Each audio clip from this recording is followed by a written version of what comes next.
Okay, hi everyone. I've got the imposter crew here, and we're just going to have a really quick conversation about imposter syndrome in advance of the event that we're all running together at the beginning of February. And some of you may have seen a recording I did recently and a blog that I did about my imposter syndrome, and I call my imposter Babs. She's not here at the moment, but she kind of metaphorically sits here.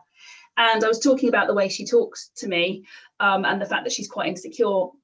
And in her own way, I think she's trying to keep me safe, but actually sometimes it's not the most helpful voice to be hearing.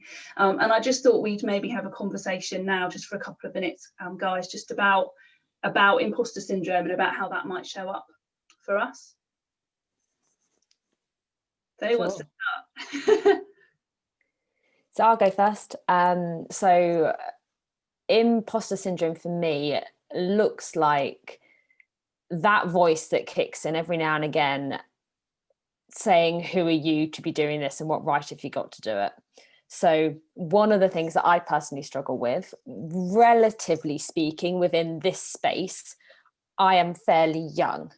And one of the things that I really struggled with coming into this coaching area is thinking, well, who am I that anybody is going to listen to me? You know, what experience have I got that somebody who is older than me, who has been through so much more in life, is going to get anything of value from what I've got to say? And that's a very real narrative that quite often plays through in my head. So I guess the journey that I've been on in terms of imposter syndrome is learning to go, all right, recognize what you're saying. As you know, Joe said, there's a element there of thinking that part is there to keep me safe. So thank you for trying to do that. But also, I've got a choice at that point as to whether I want to listen to it or not. And one of the things that I've been learning to do, which has helped me in this area, is to think, okay, yes, I am young. That bit is a fact.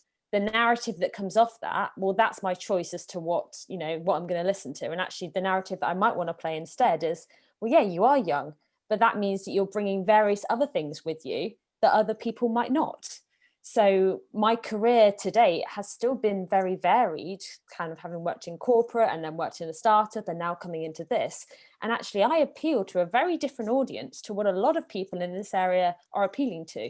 And I can speak to a very different group of people. So actually that's a benefit for me. So I guess one of the big things for me for imposter syndrome has been about, starting to think, well, what's a fact in this? What's the bit that I'm telling myself? And actually, how do I want to play this story out and which bits do I want to believe? Yeah, so that's really how it works for me. Really love that. It's really, really helpful. Yeah. Anybody else? Well, I want to respond to that Katie talked about, because I think it's, hearing that example, Katie, is very much about listening to the labels we give ourselves, and then thinking about how realistic are those labels. You're not necessarily really young compared to someone who's younger than you, or you're not necessarily really young to somebody where your experience is seen as really, really valuable, and they don't recognise your age. They're recognising your value or your experience or what help that you're supporting them with right now. So sometimes I think it's really interesting to kind of think about the mindset, the way that we see that label, and think, if we're labelling ourselves with that, does everybody else give and attribute that same label to us, or is that our mind working? And if we were to just pop on a different lens and see it differently from somebody else's perspective, what might that look like, and how might that help us to kind of knock that Babs or equivalent off our shoulder for a moment? So it's really useful that you shared that example, Katie. Yeah.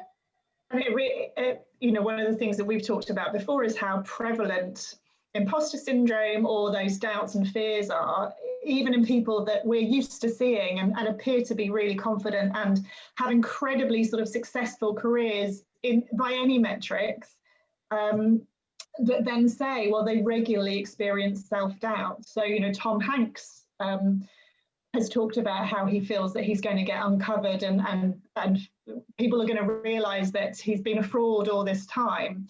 And you think, well, how can Tom Hanks feel like that? But actually, that's quite a nice reminder, I think, that this kind of feeling isn't about fact. It's not about a list of achievements or any kind of metrics. It's about, as Katie was saying, the kind of stories that we're telling ourselves, what we're making up based on certain feelings or words that are coming to mind. And you know, when I've talked about imposter syndrome before and how I work with it now rather than hopefully get kind of stalled by it, people are surprised.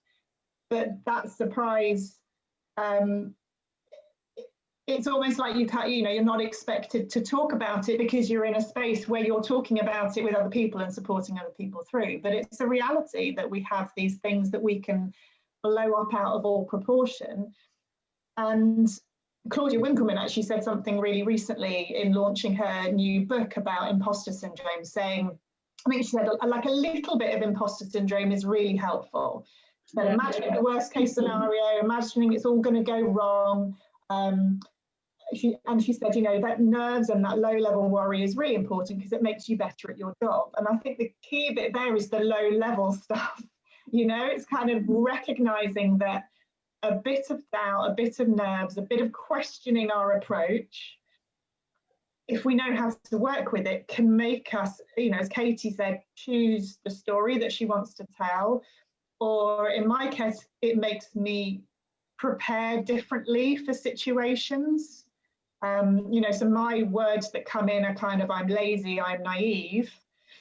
And the way that kind of it gets turned around is, actually, I can be prepared, I can anticipate, I can do the work and not just do things on the fly. So, you know, it's kind of how we utilize those thoughts and feelings that I think can be really powerful.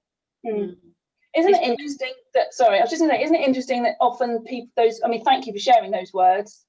Isn't it interesting how often people, when they do share, like you just have, it's often the opposite impression that everybody else gets. I think that's fascinating, you know, because those aren't words you'd associate with you. So it's really interesting, that perception versus reality, that fact versus fiction. It's really interesting how that plays through.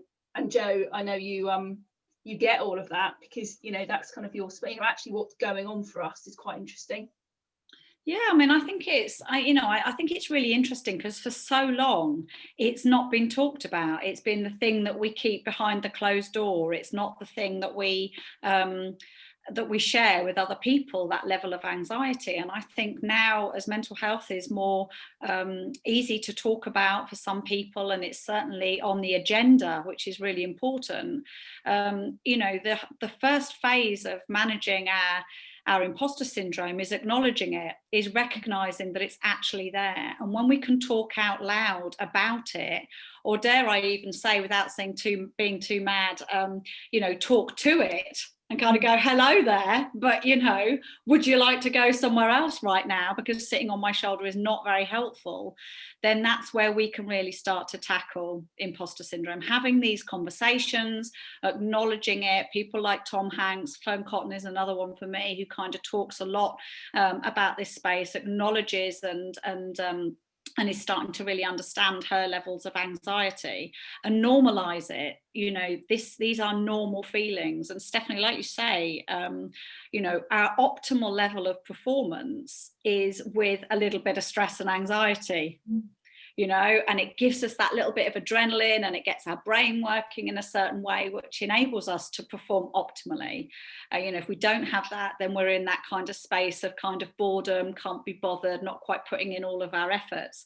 Whereas if it goes over that and it starts to become, you know, impact our optimal performance, it tends to devalue what we're doing. The anxiety gets the better of us and we can't see the wood for the trees or see clearly where we're going. So these kind of conversations are critical. Acknowledge our imposter syndrome, talk about it, share it, highlight it, and normalize it so that, you know, people feel comfortable having a chat about it. And the conversations that are best is where other people go, oh yeah, I feel like that too. Wow, what have you done to help you to feel better? And you can share those examples and listen to the examples of others and utilize them in your own world to help. You know, and I talk a lot about, you know, flipping it, as I said to you earlier, Katie, putting on the different lens and just seeing, how can I view that differently?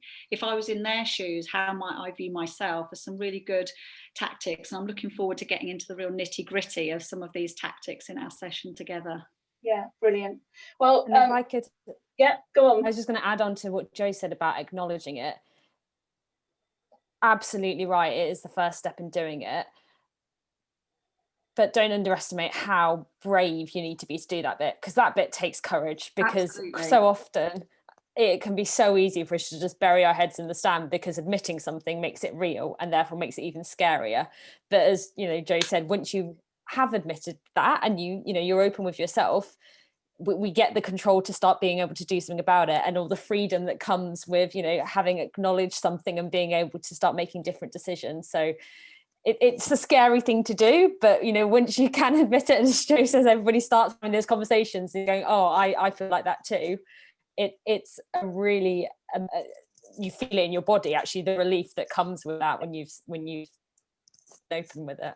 Yeah, definitely. And it is scary, and you do need to be brave, but if you've got that connection with somebody else who you know might have felt the same or be feeling the same, it feels safer. And that's why it's a conversation that needs to come to the table, because it's, you know, we don't want to be having those fears, you know, in our office with the Zoom screens off, or you know, in our private time. You know, we want to be able to have these conversations openly and honestly, and seeking and gathering the support and the you know, learning the tools that we can learn to help us to think differently. So yeah, in our session when we're all together, we all want to encourage each other to be brave, to share our examples and share our learnings, you know, and normalize it, so that it's a great conversation with great value add tools that we can get from it. Absolutely, yeah, thank you.